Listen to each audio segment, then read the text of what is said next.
मित्रों, आज के इस लेख में मैं आप सभी को यह बताने जा रहा हूं कि वे महिलाएं जो अपने पति के साथ भोजन नहीं करती हैं, उनके लिए शास्त्रों में क्या कहा गया है।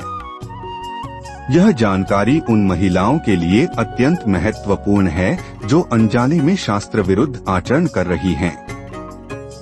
यदि आप इसे ध्यानपूर्वक पढ़ते हैं और समझते हैं तो यह आपको संभावित पापों से बचा सकता है। आज हम इस विषय को एक सुंदर कथा के माध्यम से समझेंगे। मेरा निवेदन है कि इस कथा को पूरी तरह पढ़ें, क्योंकि अधूरा ज्ञान विनाशकारी हो सकता है। यदि आप इसे मन से समझते हैं और माता लक्ष्मी का स्मरण करते हुए जय मां लक्ष्मी लिखते हैं, तो आपके जीवन की समस्याओं का समाधान शीघ्र ही हो सकता है। तो चलिए कथा का आरंभ करते हैं। एक बार की बात है जब त्रिलोक विजेता भगवान श्री कृष्ण के पास दैत्यपणी आई। उन्होंने भगवान से कहा, आज मेरे मन में एक प्रश्न उत्पन्न हुआ है, जा उसका समाधान जानने समाधान शीघ्र ही हो सकता है। तो चलिए कथा का आरंभ करते हैं। एक बार की बात है जब त्रिलोक विजेता भगवान श्री कृष्ण के पास देवी रुक्मिणी आई। उन्होंने भगवान से कहा, हे स्वामी, आज मेरे मन में एक प्रश्न उत्पन्न हुआ है और उसका समाधान जानने के लिए मैं आपके पास आई हूँ। कृपया मेरे प्रश्न का उत्तर दें। भगवान श्री कृष्ण ने मुस्कुराते हुए कहा, हे प्रिय, तुम्हारे मन में जो भी प्रश्न है वह निसंकोच पूछो।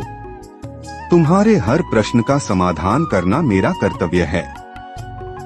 देवी रुक्मिणी ने कहा, हे प्रभु, मैं प्रतिदिन सबसे पहले आपको भोजन कराती हूँ और फिर स्वयं भोजन करती हूँ।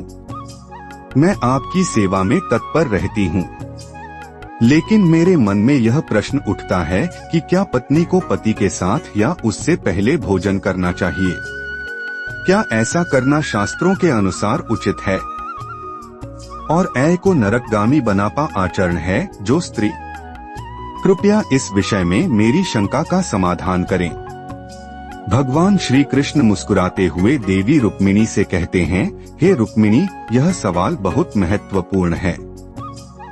शास्त्रों और वेदों में इस विषय पर विस्तार से बताया गया है। जो स्त्री अपने पति के साथ या उससे पहले भोजन नहीं करती, उसे शास्त्रों में बहुत गंभीर पाप का भागी माना गया है। यह पाप इतना बड़ा होता है कि वह स्त्री के जीवन में अशांति और दुख ला सकता है। एक पत्नी का सबसे पहला कर्तव्य अपने पति की सेवा करना है और उसका आदर करना है। भगवान श्री कृष्ण ने आगे कहा, यदि स्त्री अपने पति के साथ बैठकर भोजन करती है तो यह न केवल पति के साथ संबंधों को प्रगाढ़ करता है, बल्कि घर में सुख शांति भी बनी रहती है। शास्त्रों के अनुसार पत्नी का पति के साथ भोजन करना एक प्रकार से उनके का सम्मान और संतुलन बनाए रख धन है। जो महिलाएं अपने पति के साथ भोजन नहीं करती, वे न केवल शास्त्रों के विपरीत जाती हैं, बल्कि उनके घर में लक्ष्मी का वास भी कठिन हो जाता है। इससे गृहस्थ जीवन में दरिद्रता, दुख और अन्य समस्याएं उत्पन्न होती हैं। इसके अलावा एक पत्नी को हमेशा अपने पति के स्वास्थ्य, सुख और समृद्धि के लिए भी प्रार्थना करनी चाहिए।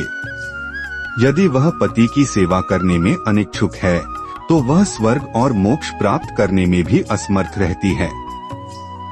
भगवान श्री कृष्ण ने देवी रुक्मिणी से कहा, इसलिए तुम हमेशा अपने पति के साथ बैठकर भोजन करो और इसे अपने जीवन का एक अभिन्न हिस्सा बनाओ। यह तुम्हारे जीवन में समृद्धि, सुख और शांति लेकर आएगा। देवी रुक्मिणी ने भगवान श्री कृष्ण का आभार व्यक्त करते हुए का समाधान किया, भूख, आपने मेरी शंका जे यह ज्ञात हो गया कि करनी चाहिए। यदि वह पति की सेवा करने में अनिच्छुक है, तो वह स्वर्ग और मोक्ष प्राप्त करने में भी असमर्थ रहती है। भगवान श्री कृष्ण ने देवी रुक्मिणी से कहा, इसलिए तुम हमेशा अपने पति के साथ बैठकर भोजन करो और इसे अपने जीवन का एक अभिन्न हिस्सा बनाओ। यह तुम्हारे जीवन में समृद्धि, सुख और शांति लेकर आएगा। देवी रुक्मिणी ने भगवान श्री कृष्ण का आभार व्यक्त करते हुए कहा, हे प्रभु, आपने मेरी शंका का समाधान किया। अब मुझे यह ज्ञात हो गया कि शास्त्रों के अनुसार स्त्री का पति के साथ भोजन करना कितना महत्वपूर्ण है। मैं इस उपदेश को जीवन में उतारने का प्रयास करूंगी। तो मित्रों, इस कथा से हमें यह सीखने को मिलता है कि जीवन में शांति और समृद्धि के लिए पति पत्नी के बीच का संबंध और उनकी सेवा बहुत जरूरी है। यह संदेश है। कथा का यह भाग हमें परिवार, कर्तव्य और त्याग के महत्व को समझाता है। यहाँ सियार की पत्नी ने अपने पति से आग्रह किया कि वह युद्ध में न जाए, लेकिन सियार ने वीरता और कर्तव्य का पालन करते हुए युद्ध का निर्णय लिया। उसकी पत्नी और बच्चों की चिंता अपने पति के प्रति प्यार और सम्मान को दर्शाती है, लेकिन सियार ने इसे वीरता के नाते स्वीकार किया, यह समझते हुए कि एक वीर पुरुष को युद्ध से पीछे नहीं हटना चाहिए, चाहे परिणाम क्या हो। सियार ने यह भी बताया कि शास्त्रों के अनुसार अतिथि का सम्मान करना चाहिए और यदि वह युद्ध के लिए आमंत्रित हो तो उसका अनादर नहीं किया जाना चाहिए। इससे उसकी पत्नी को यह समझ में आया कि उनके पति का कर्तव्य महत्वपूर्ण था और उन्होंने अपनी इच्छा से युद्ध में जाने का निर्णय लिया, भले ही इसका मतलब उनके परिवार के लिए कठिनाई हो। इस कथा के माध्यम से भगवान श्री कृष्ण यह संदेश देते हैं कि किसी स्त्री को अपने पति के साथ भोजन करने या उसके बाद भोजन न करने की आदतों से बचना चाहिए, क्योंकि यह पाप के रूप में तब्दील हो सकता है, जैसा कि सियार और उसकी पत्नी के कर्तव्य और सम्मान के प्रतीक के रूप में इस कथा में दिखाया गया है। यह कथा उन सब के लिए भी एक उदाहरण है जो अपने परिवार, कर्तव्यों और आस्थाओं को प्राथमिकता देते हैं। कथा का यह भाग हमें परिवार, कर्तव्य और त्याग के महत्व को समझाता है। यहाँ सियार की पत्नी ने अपने पति से आग्रह किया कि वह युद्ध में न जाए, लेकिन सियार ने वीरता और कर्तव्य का पालन करते हुए युद्ध का निर्णय लिया। उसकी पत्नी और बच्चों की चिंता अपने पति के प्रति प्यार और सम्मान को दर्शाती है, लेकिन सियार ने इसे वीरता के नाते स्वीकार किया, यह समझते हुए कि एक वीर पुरुष को युद्ध से पीछे नहीं हटना चाहिए, चाहे परिणाम क्या हो।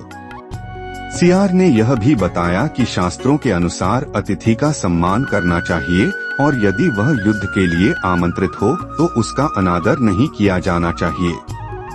इससे उसकी पत्नी को यह समझ में आया कि उनके पति का कर्तव्य महत्वपूर्ण था और उन्होंने अपनी इच्छा से युद्ध में जाने का निर्णय लिया, भले ही इसका मतलब उनके परिवार के लिए कठिनाई हो। इस कथा के माध्यम से भगवान श्री कृष्ण यह संदेश देते हैं कि किसी स्त्री को अपने पति के साथ भोजन करने या उसके बाद भोजन न करने की आदतों से बचना चाहिए, क्योंकि यह पाप के रूप में तब्दील हो सकता है, जैसा कि सियार और उसकी पत्नी के कर्तव्य और सम्मान के प्रतीक के रूप में इस कथा में दिखाया गया है। यह कथा उन सब के लिए भी एक उदाहरण है जो अपने परिवार, कर्तव्यों और आस्थाओं को प्राथमिकता देते हैं। यह कहानी एक शिकार की पत्नी के दुख और पाप का वृतांत है, जिसमें वह अपने पापों के कारण सियार की योनि में जन्म लेती है। शिकार की पत्नी का वर्णन महाभारत और अन्य शास्त्रों में पाया जाता है। कहानी के अनुसार शिकार की पत्नी का जीवन दुख और पीड़ा से भरा हुआ था। वह पाप के कारण शिकार के रूप में जन्म लेती है।